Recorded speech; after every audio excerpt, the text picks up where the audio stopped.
आज का बाइबल का वचन तोबित का ग्रंथ अध्याय 2 वचन 9 से 14 और आज का सुसमाचार सन मरकुस के अनुसार अध्याय 12 वचन 13 से 17। तोबित का ग्रंथ अध्याय 2 वचन 9 से 14। उस रात मैं उसे दफनाने के बाद लौट कर नहाया और आंगन की दीवार के पास लेटकर सो गया। गर्मी के कारण मेरा चेहरा ढका नहीं था। मुझे मालूम नहीं था कि दीवार पर गोरैया रहती थी। उनकी गर्मी भीट मेरी आंखों पर गिर पड़ी, जिससे मेरी आंखों में मोतियाबिंद हो गया।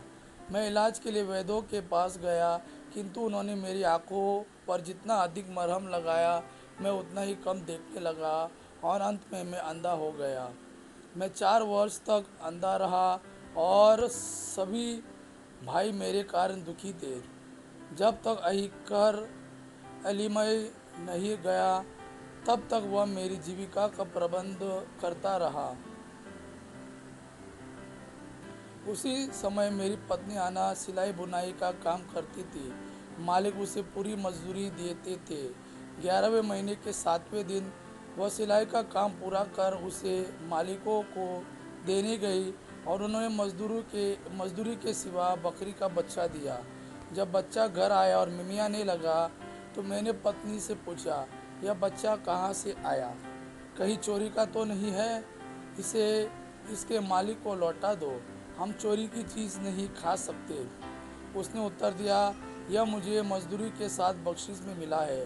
परंतु मैंने उसका विश्वास नहीं किया और उसे उसके मालिक को लौटा देने को कहा। मुझे उसके इस काम से लज्जा हुई, किंतु उसने मुझे यह उत्तर दिया, कहाँ है तुम्हारा भिक्षादान? कहाँ है तुम्हारा धर्माचरण? अब पता चला कि तुम कितने पानी में हो। आज का सुसमाचार सन मरकुस के अनुसार अध्याय 12 वचन 13 से 17। उन्होंने ईसा के पास कुछ फरीसियों और हेरोदियों को भेजा, जिससे वे उन्हें उनकी अपनी बात के फंदे में फंसाए। वे आकर उनसे बोले, गुरुवर, हम यह जानते हैं कि आप सत्य बोलते हैं और किसी की परवाह नहीं करते।